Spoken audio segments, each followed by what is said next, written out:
Hey, how's it Yes, going, good Michael? How are you evening. doing? Great, great, great, great to see you. Great to here see we you. here we both are getting excited and getting started on here. Michael, it's Good. a pleasure to have you back on this show, and um, I'm really excited to talk to you about something actually very tactical. So those of you guys that are listening, you better get your pens and paper ready. I listened to and I actually attended one of Michael's recent webinars here, and I thought it was really interesting.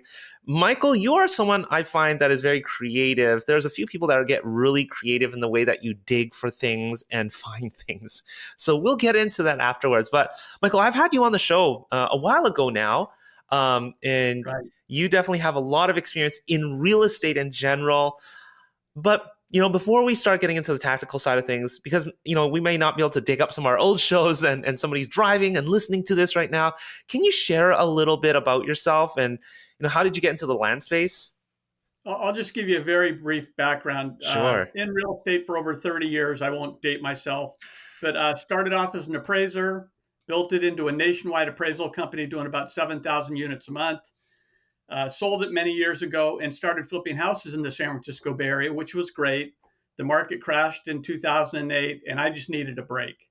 So got the bug back, and like everyone, started listening to the podcast and YouTube, and had heard about land. And I started thinking, normal, no tenants, no toilets, no inspections. I don't need appointments to see it. I Sure. don't need appointments to sell it. So it looked great.